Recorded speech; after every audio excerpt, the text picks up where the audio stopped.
Hello folks and welcome back to Medieval Total War. I'm Conostip and this is going to be part 23 of my early campaign where I'm playing as England. And in this episode we will be continuing our mission to get our finances back in order. I know that sounds super exciting, but for me at least, this does feel a lot like I'm balancing on the edge of a knife because as I explained in the last episode, I can't just go all in on one element here. I can't just go all in on having every single province produce boats, for instance. I want to, that's what my instinct sort of tells me. In fact, I was thinking about this, and this is probably the first campaign that I've ever played in this game where I have not had full sea coverage, at least on the coastal regions, by the time the early period ended. So we are here in the year 1214, and I still, what do I have? Half of the coastal regions? Maybe a little bit more, but still not enough. And that's just obviously because I had to go all in on trying to take the Crusade objectives. But now that we have them, I would like to have all of these coastal regions for the trade, but also for the intelligence as well, I want to see what's happening around me, and there's trade to be had up here. In fact, the Byzantines are taking Georgia. That's another port that I can trade with once it's no longer owned by the Egyptians, so there is, there's room to grow up there, and I should be getting more places where I can build boats, honestly. Down here in the Levant would be a good option. I'm looking at Palestine and thinking this would be a good place to build a shipwright so that I can at least build barks. Now, up in my core territories, I am able to build the caravels, the tier 2 boats up in Flanders and Wessex, so that's good news as well. I can park those in the deep sea regions and get some full coverage in that way. Also, they're good combat boats, so that helps out as well. But yeah, I can't go all in on that. It's, it's tempting. I do want to get my finances. Hey, I'm making 1,800 per turn. That's okay. And although I did get a little bit upset at myself for allowing myself to go to war with the rebels in the last turn, that's just a really bad financial decision. I'm going to stand by my choice of giving up Norway. That was, I know what I was doing. I know what I want. I want the Danes to take it, and I want them to become, I don't know, something. I want them to be somebody. And if they can take Norway, there's barely anything here, guys. Take Norway, please. And then I could trade with this port at some point.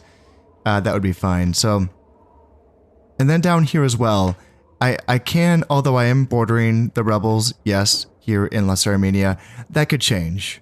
That might not last forever. So someone might take this, and then I can get that auto ceasefire with the rebels, and then go back to trading with them. I have to remind myself, this is a long campaign, so these mistakes, or, not even mistakes, but these slight little, mishaps can kind of, you move past it, right? And we will be fine. Making 1,800 and not being able to trade with the rebels is, that's okay. And not just them. I mean, there's Italian ports that we're not trading with. There's, obviously the Egyptians as well. These factions that I'm at war with, the frickin' Germans, I'm at war with it. Is it? Yeah, the Aragonese as well. So right now, it's about trying to find these purchases that I can make that are going to provide me the best bang for my buck. And I have to really be making these really, really fine decisions. For instance, here in Edessa, my instinct tells me get this trading post, or this merchant actually, the tier 2 trading post. And, hey, Edessa does have trade goods. It is landlocked, though. Now, landlocked provinces, at least Edessa, in my experience, is a province that can make some money on its trade goods, even though it is landlocked. For those of you who are newer to this game, most trade income is going to be coming from your ports. So having these landlocked trade provinces is a little bit awkward, but I find that they can make a decent income. However, in Edessa's case, most of the provinces that I'm bordering it with are not friendly provinces. I'm at war with the rebels and the Egyptians. So that's all stuff that I can't trade with. So I would imagine that's not going to be a great investment. In fact, if we look in here and look at Edessa, trading income making 127.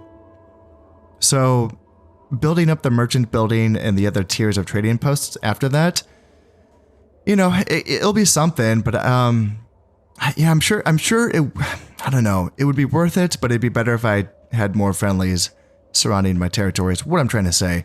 And then same thing up here in Ile-de-France. Now, this I actually don't know because I don't have experience playing in Western Europe, quite frankly. This is new to me. So I don't know if the money that I make off of grain is going to be enough, but I'm in a situation similar to Odessa where who's surrounding me? Well, Germans. I do have 3 friendly territories surrounding Ile-de-France that will provide some internal trade, but again, is that going to be the best bang for my buck? It's hard for me to believe that it is, but I could be wrong. I don't know all of these things. How is the base farm income for Ile-de-France? 328. So that could probably use an upgrade as well. The goal is to get all farm upgrades everywhere, I have been told. My accountant has told me that getting the farm upgrades up to max amount in every single province, as long as it's accomplished early enough in the campaign, you will make your money back in every single province. So that's good to know. I like knowing that, but I just haven't gotten there yet in this campaign. So speaking of farm upgrades, Antioch is probably a good place for that because Antioch's farm income, again, base is going to be 551, and that's base. We don't have a single upgrade here as well, so it's very tempting. Now, we did have to fend off an Egyptian attack on Antioch in the last episode, and that has me just a little bit nervous. Now, I think that there's going to be some pressure taken off me here very soon. The Germans are aiming for Rum, and that's going to hurt the Egyptians. The Italians are aiming for Egypt, and that's going to hurt the Egyptians. The Byzantines have Lesser Armenia as one of their homeland objectives, so that's also on the plate for them as well. And already their Sultan's hitting a 2 influence, and we're seeing some 0 loyalty generals here as well, so they could be in for some trouble here. In fact, I don't know if this Italian crusade, I'm wondering, so there's some Byzantine boats up here, right? And then there's my boats. And I'm wondering, we've seen some pretty funky crusade stuff in this campaign so far. And I'm wondering if the Italians could kind of boat hop and use the Byzantine navy and my navy. Would that link together? I don't know. It'd be kind of funky, but I almost wouldn't be surprised if they could move down to Egypt in this turn using our navies. But maybe that's just a little bit too weird. Who knows? Guess we'll find out. But what I'm trying to say, though, is that the pressure that's been put on me by the Egyptians probably is going to be alleviated pretty soon, if not already. We won the battle, obviously, in the last episode, and we did some damage to them. So they're probably licking their wounds. In fact, I don't think these 2 armies can even move. Yeah, that can't be moved in this turn because they're in the process of being ransomed back to the Egyptians. So Antioch is probably safe for this turn. And that's why it's tempting to build the improved farmland. But yeah, I don't know. Things here just feel a little bit, just a touch unstable. And any lost investments on buildings that get canceled by, having regions being taken would really hurt. So it does cause me to sort of second guess things a little bit. Maybe I'm second guessing things a little bit too much, but that's kind of where I'm at right now. I think that, see, up here in Flanders, for instance, this hurts. This is something the Germans are doing to me what I was trying to do to them with my crusades, which is march through their territory and then hoover up these troops and really weaken them. And anytime they move through Flanders, it's really painful. It is. They're really just sucking my units dry and leaving Flanders, which is a very important province for me. It's the fulcrum point between my continental possessions and then my home territories on the island. So it's very important, and it's rich, mass trade goods. It's building my boats. This is a very important province for me, and it's very weakly defended because of those German troops moving through. Luckily, they don't seem to have too much bordering Flanders, I guess. Yeah, the armies in Champagne and Lorraine are not anything too scary, and Friesland as well. Yeah, it's interesting. They're really focusing here on Burgundy. And I think that's because they're trying to match my strength in Ile-de-France and Anjou, would be my guess. But anytime they attack me, I've been able to repulse their attacks relatively easy. Well, I don't know. I don't want to say easy. Nothing's been easy. But, yeah, we have to retrain these soldiers and bring them back up to speed. Because, yeah, we can't let Flanders be weakened like this. We can find a governor for Wessex. I'm assuming the previous governor passed away. in the last battle for Antioch would be my guess. So if I just find someone that has 4 acumen, that would be good enough for me.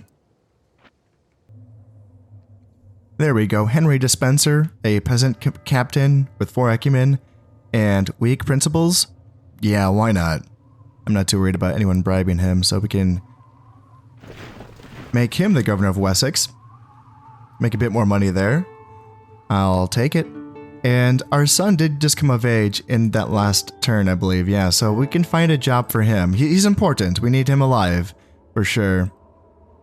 Yeah, maybe he just kind of hangs out until Dad croaks. Maybe. I think that there's another son on the way, Prince William. Yeah, he'll be of age in 3 turns as well, so we're covered. In fact, actually, yeah, okay, where's my emissary? We need to start looking for a wife for, what is it, Prince John? Prince John. Don't suppose the Germans would want to marry into the family. Oh, hey, there's a Russian princess. You don't see a Russian princess every day. Like, for like the Orthodox factions don't really have too many of those. I know that, so the Spanish are dealing with a civil war. And this crusade's not going to succeed, so they might continue to have issues here. Again, for those of you who might be newer to this game and might need some tips and tricks for helping to navigate this map, one way that you can that can help you find things on this map if you're trying to kind of clear out the clutter is you can press the Z key to filter through, and it's going to go take away the agents or take away the armies or bring them all back. And you can click the C key to also take off the settlements, because they take up a lot of space, especially once you really tech up on the smaller provinces. It can be really, really hard to find stuff. So anytime I'm looking for princesses to marry into the family, I just do Z and then I do C to kind of clear things off, and I can get a better picture of what's around. Now, this also reminds me of why I want, another thing that I want to spend money on is these bishops, and I want to get these guys everywhere that I can. Everywhere that I can, so that I have vision everywhere. And that's going to make it a lot easier to find princesses. So in this case, the only one that I'm seeing is the Novgorod princess. So yeah, you're not doing anything. Let's go talk to the Russians. Let's go see if they're willing to let her marry on into my family.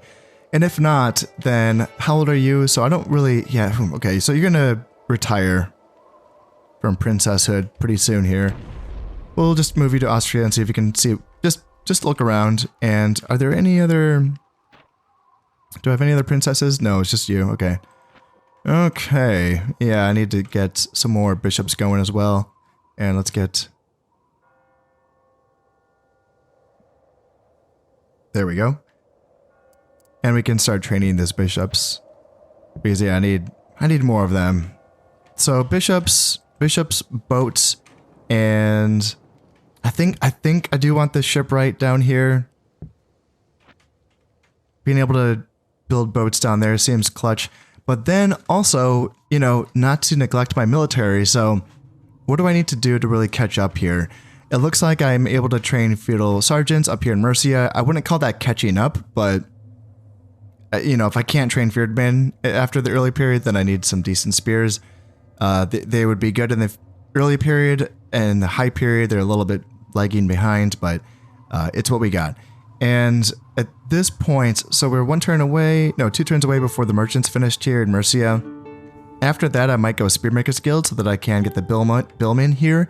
I can train billmen over in the Levant, but I don't have any billmen training capabilities over here in Europe, so getting that up to snuff would be good. And then Wales is ready, I would say, so we can get the crossbows here, right? That's cool, but what I want is the longbowmen, of course.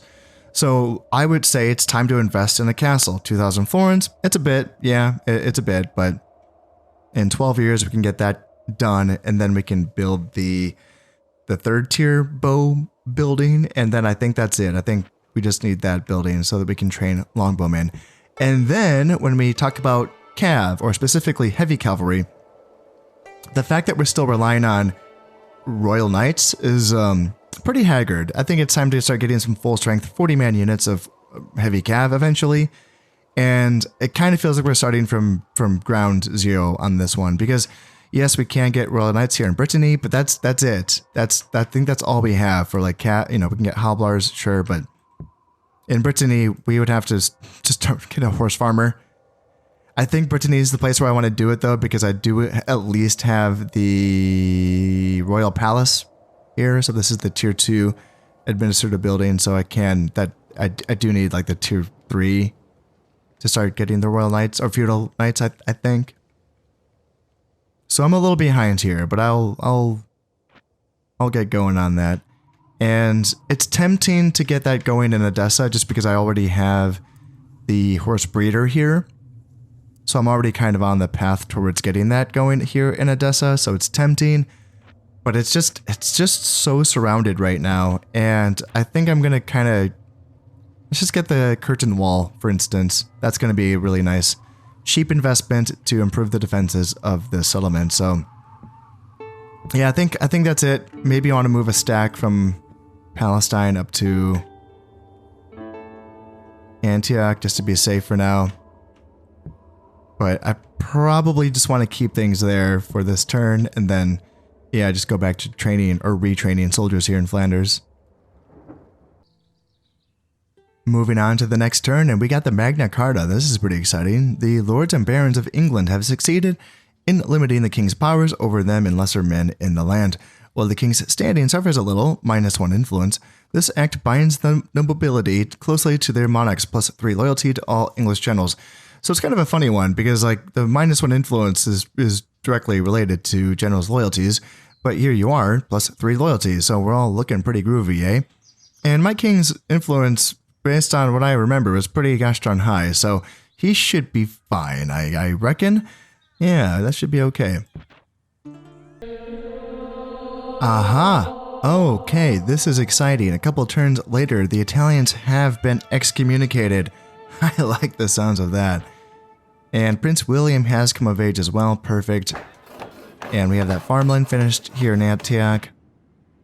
Insufficient funds. That's unfortunate. I didn't think that I exceeded my funds, but I guess I did. I wonder what didn't get started. Prince William, what do you got? Materialist, +1 acumen, and Killer Instinct, +2 valor, +1 dread. And let me see. Yep, plenty of loyalty, 1 command, 2 acumen, 2 dread, 3 piety. Yep, you're fine. And his influence is still fine as well. And I think that's going to be the 2 sons then. We're still working on trying to find a wife for Prince John. The Novgorods unfortunately did decline my request, so I'm looking for other princesses that are not, well, Germans, I guess. That's all I can see is Germans, Aragonese, and Italian princesses. The 3 factions that I am at war with, so that's unfortunate. I'm going to be trying to find, if the Danes want to have another princess, that'd be wonderful. And I'm sending my emissary right now to go talk to the Sicilians. The Sicilians just have Malta right now, which does typically happen to them. So they no longer own Sicily. If we look at here, yeah, they don't own Sicily or Naples.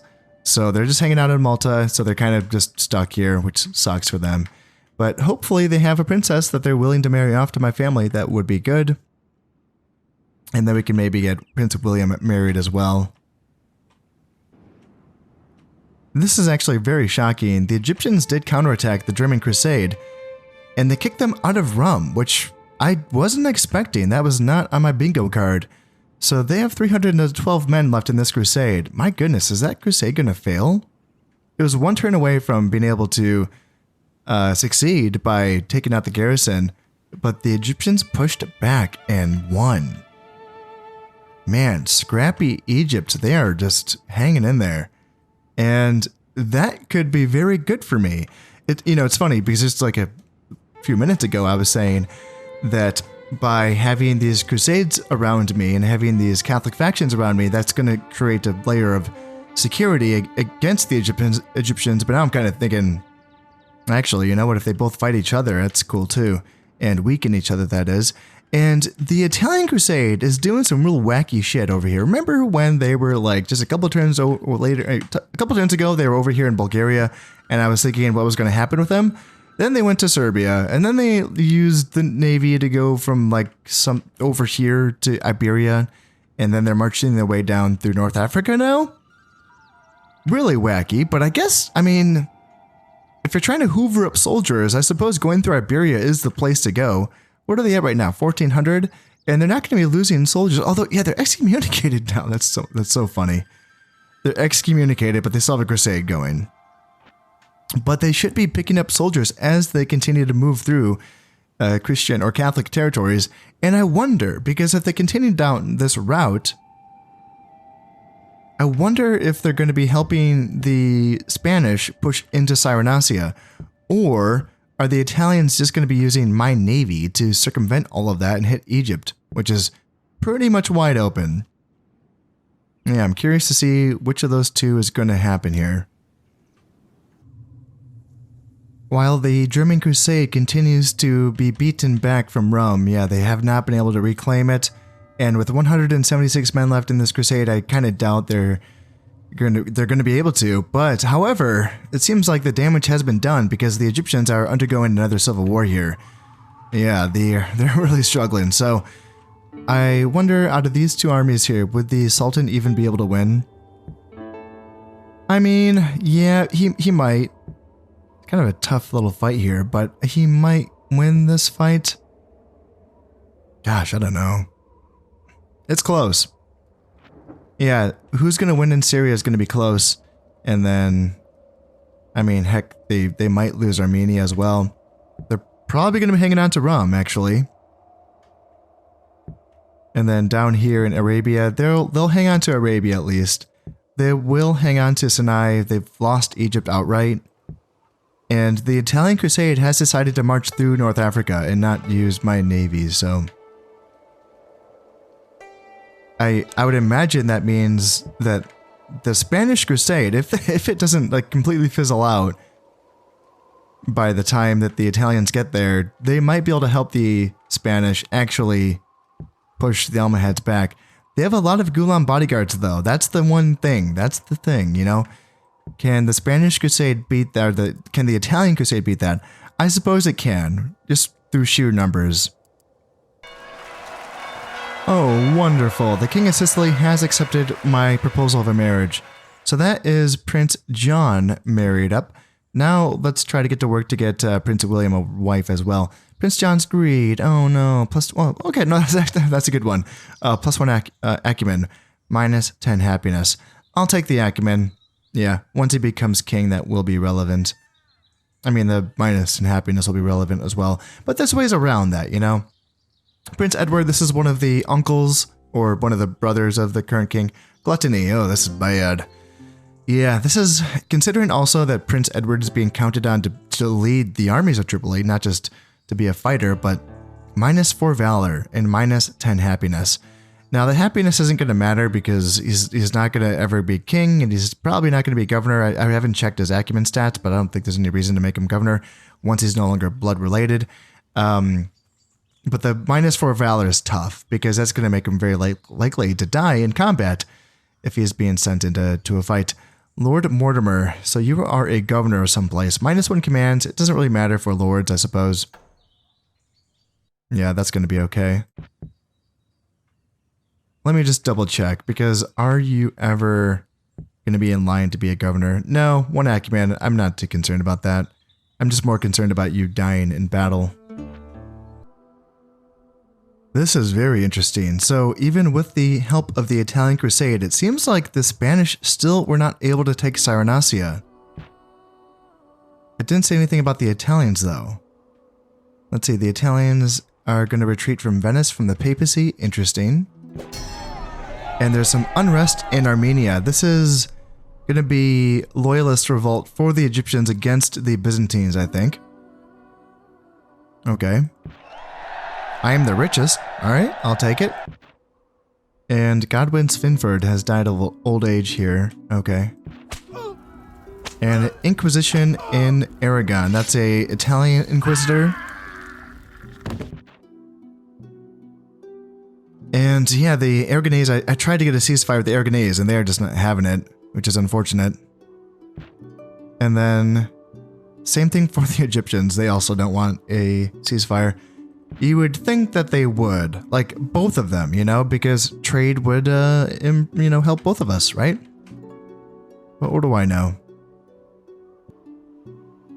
This is so bizarre. So the Italian Crusade, it didn't have to retreat from Cyrenaica because I imagine...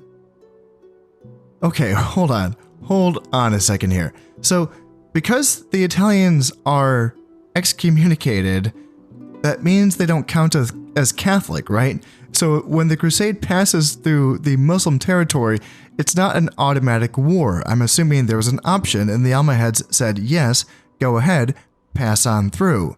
Typically, when a crusade passes through Muslim territory, it's an automatic war. There's no option. That's my understanding, at least. And in this case, because they're excommunicated, that's not how this works. That's why the Spanish Crusade failed. Because the Italian Crusade was like, no, hey, they're letting us through, guys. We're not going to help you fight them. Oh my god, that's hilarious. So there's 308 men left in this Spanish Crusade. And can we find... Man, this campaign. All right, so he has 5 influence, the king of Spain, that is, and he might be okay with the failed crusade. They've retaken everything except for Navarre, I guess. And by everything, I mean, the only other thing they lost was Castile, so they took that back. So I guess Spain's looking okay, and even with the failed crusade, they might still continue to be okay, just maybe. And the Italians are going to actually succeed, are they? 1,000 men. The Egyptians did retake Egypt, so they could fight for this.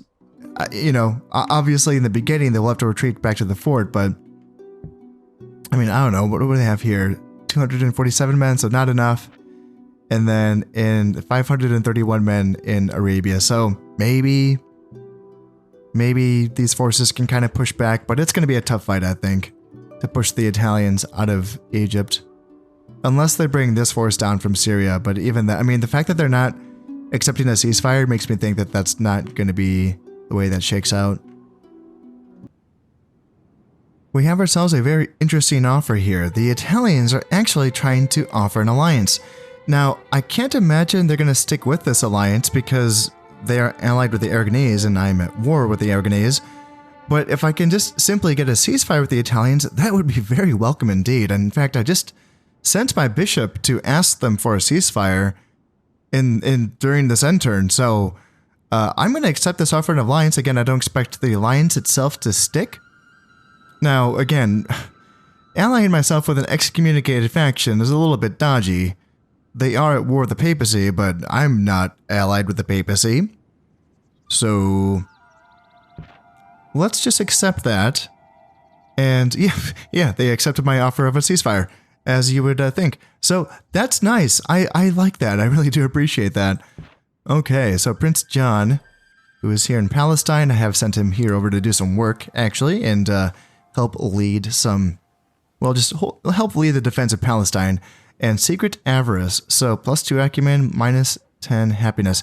In his endless quest for riches, he secretly engages in complex plots to divest his subordinates of some of their wealth. Some would call what he does fraud. And then Prince Stephen, this is one of the brothers of the king. He is a true believer, +1 piety. Well, how about that? All right, so we can actually start trading with the Italians now. And what happened? We actually are allied. Yeah, they broke their alliance. Let me just double check. No, they're still allied with the Aragonese. So that's probably going to go through during this next end turn, I suppose, is when they're going to have to make their choices. And if they, whatever, it doesn't really matter. You know, if they want to stick with the Aragonese, that's fine. All I wanted with the ceasefire, that's all I care about. Because now it can go back to, I was initially thinking I needed to build up a fleet of like decent ships to go into these regions and start sinking and fighting Italian boats. But now it can go in there, basically just 2 ships at a time. That's fine.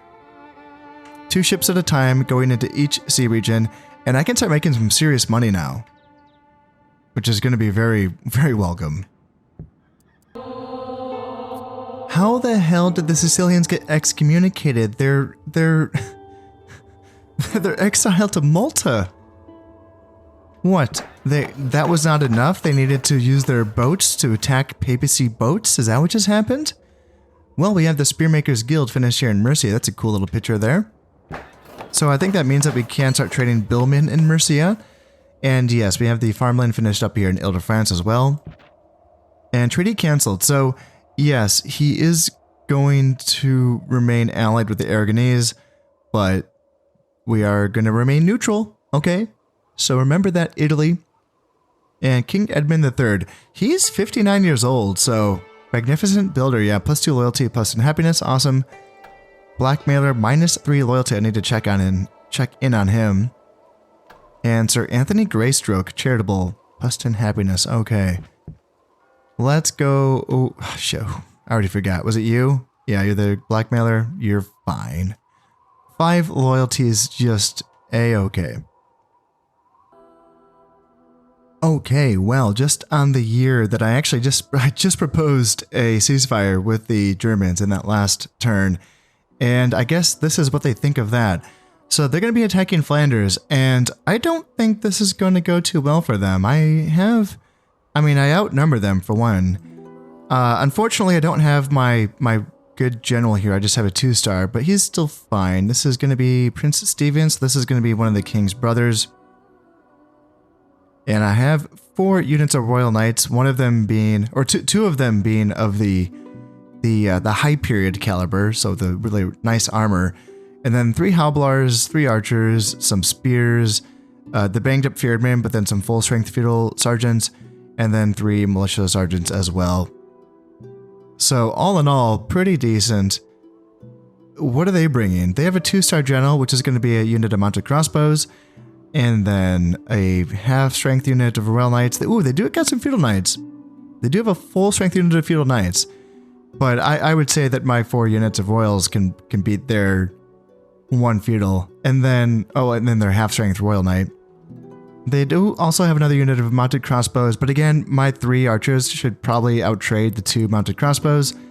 And then they have 2 Feudal Sergeants and 3 regular spearmen, some javelins, some Slav javelin, and some urban militia. I mean, it's not nothing. I mean, now that I'm looking at it, it's like, all right, yeah, I can see how this could pose a certain degree of difficulty, but I think I have the tools here. I think that my heavy cav is going to win me the day, so let's go in and find out.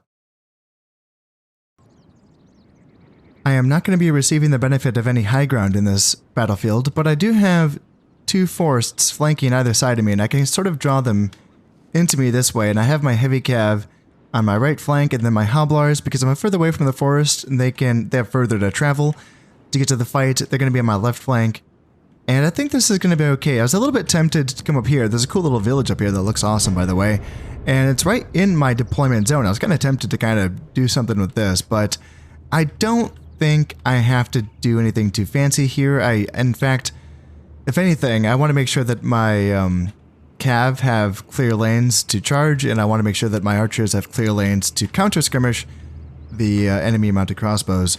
So let's just get formed up here and make sure that we are good. Yes, we are. We're all looking pretty good. And yeah, it looks like a big army. I mean, I have to remind myself that they do have 5 units of spearmen, 2 feudals and 3 basic spears. So it's a lot of bodies to cut through. And my 3 militia sergeants should do pretty well against that, but the fact that I'm depending so heavily on cavalry in this fight can make it tricky, for sure, to kind of get through all those spears, you know, so this actually might be a decent fight.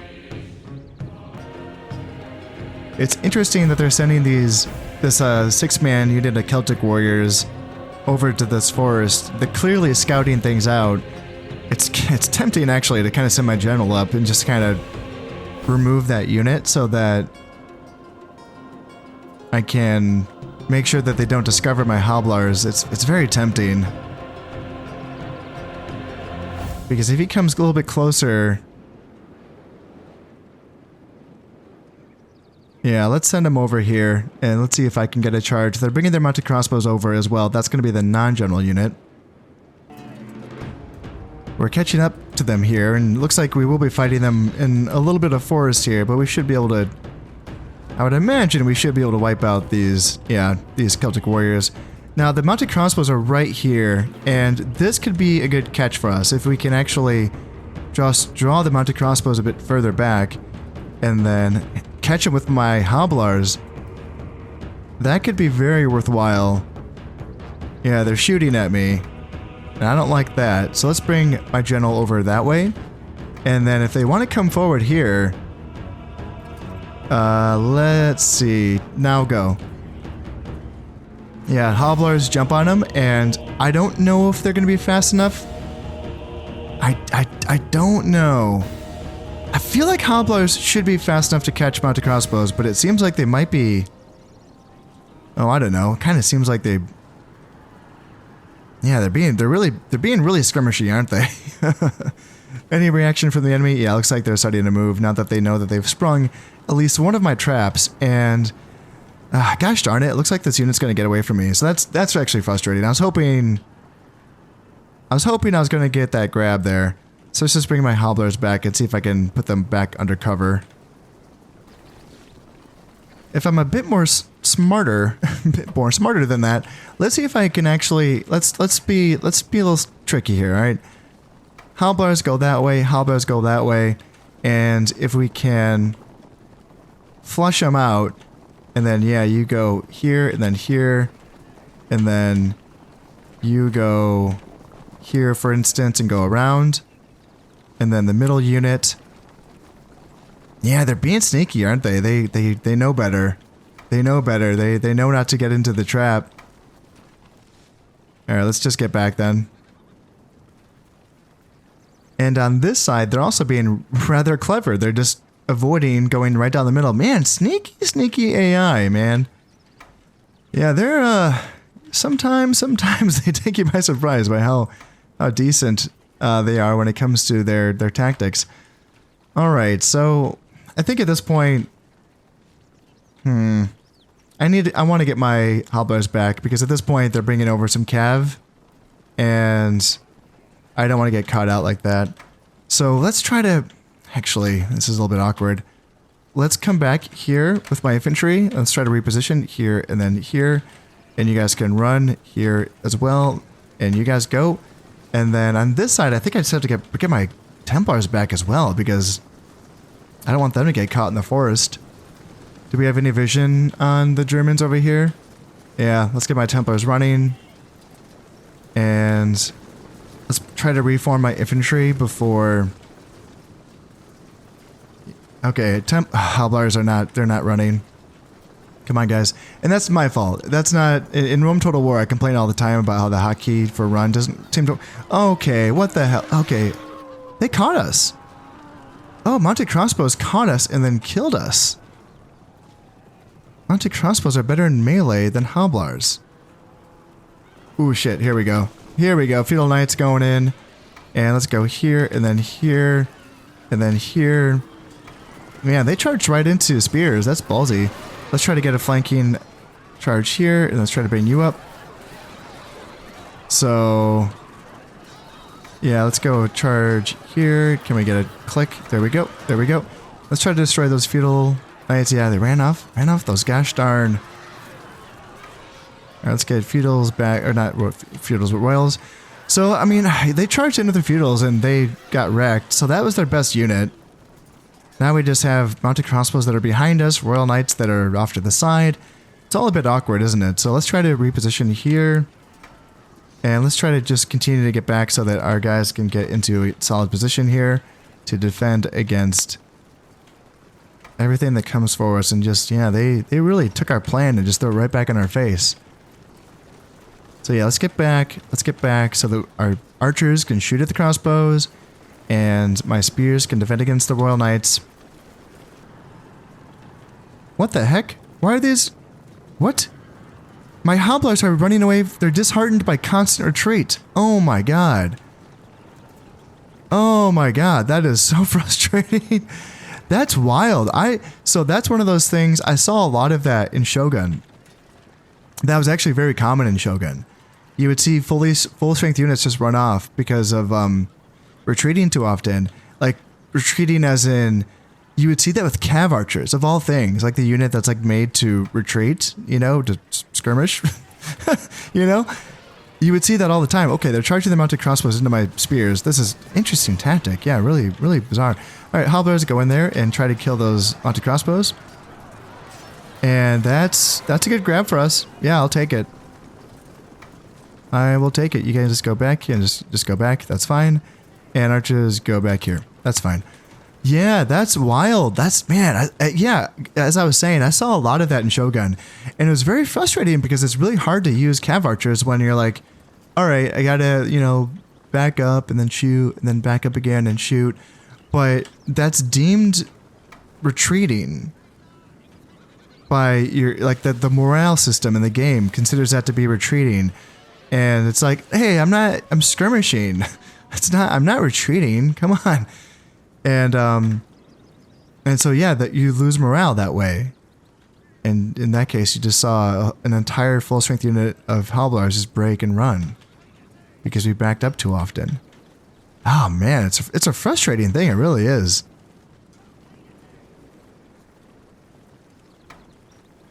All right, let's try to not retreat, but let's just try to face the enemy.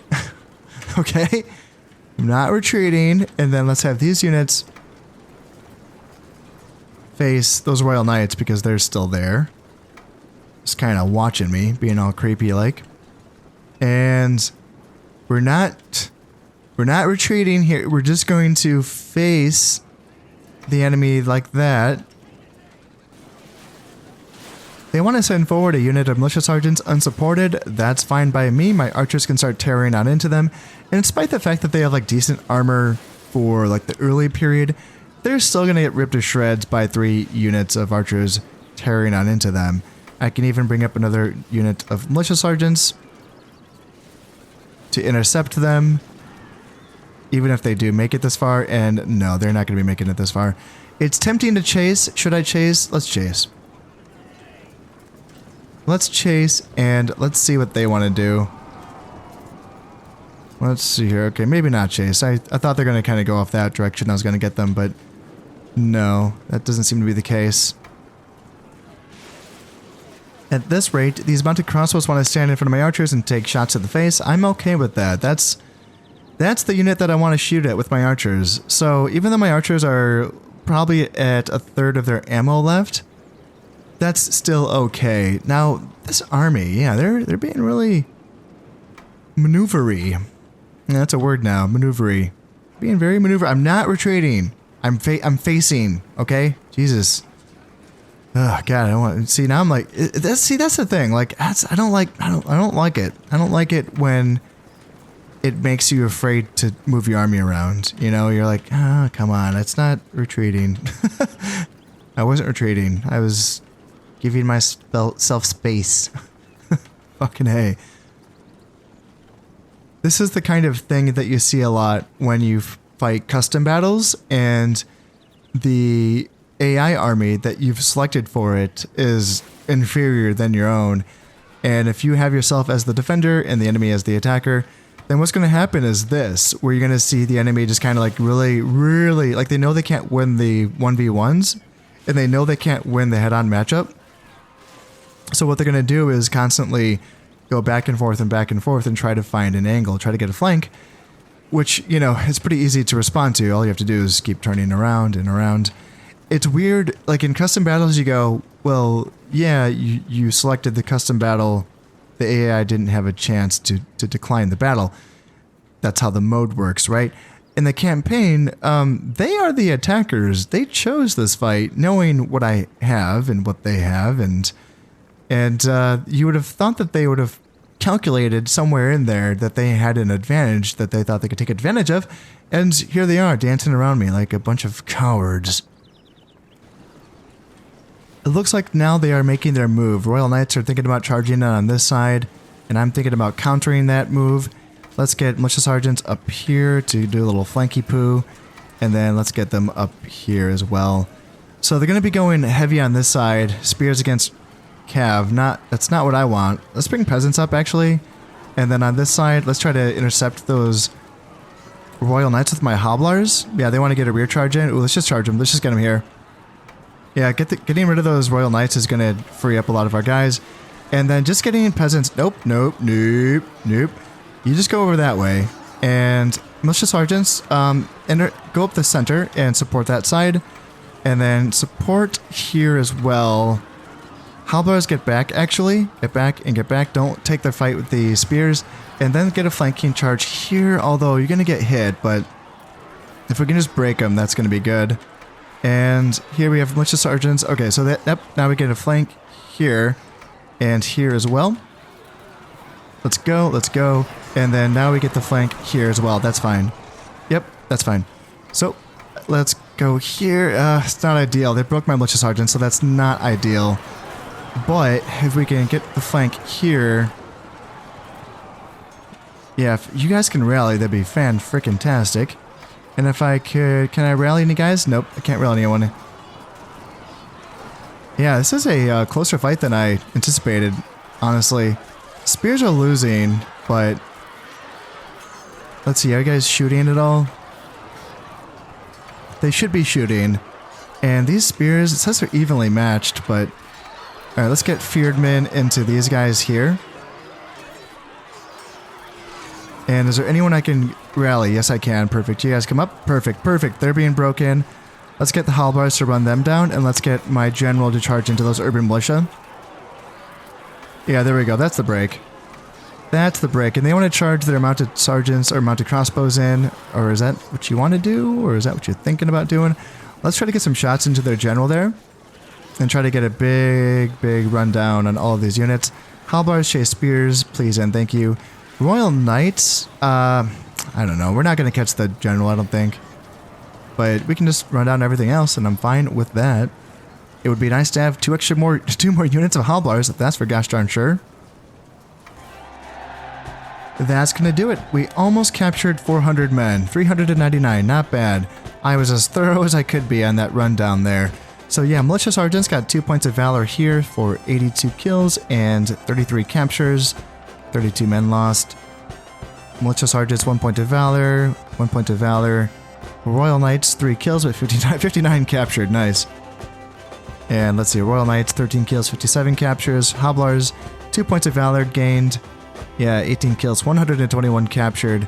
And the general himself, 14 kills and 69, that's what she said, captured. Nice, perfect.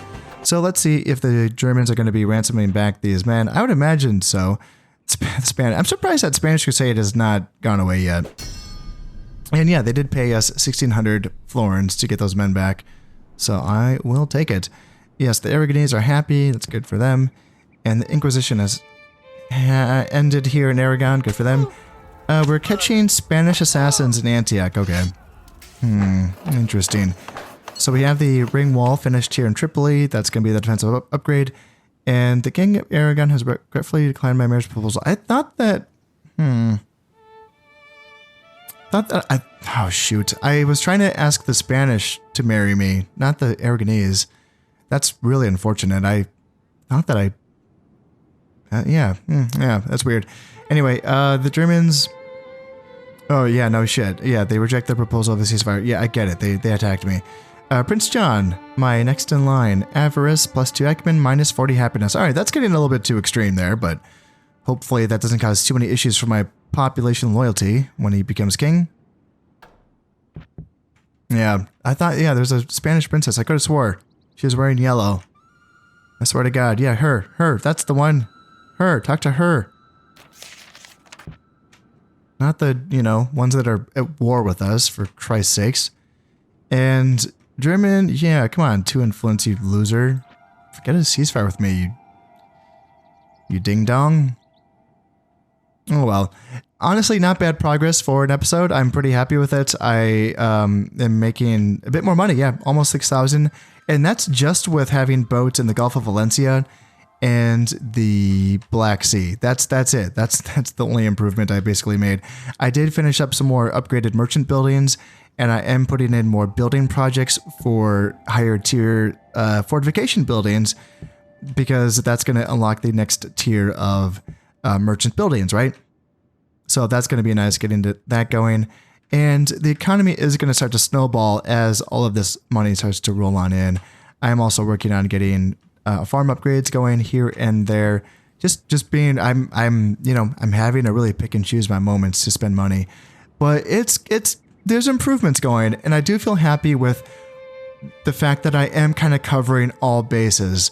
It's more work to do this, but it feels good because, as you can see, I'm getting more vision on the map by having the bishops placed around, as well as having boats in the water, as well as also having just a little tiny bit of military upgrades being put in as well. You know, I haven't trained any billmen, but I have the option to here in Mercia if I ever want that.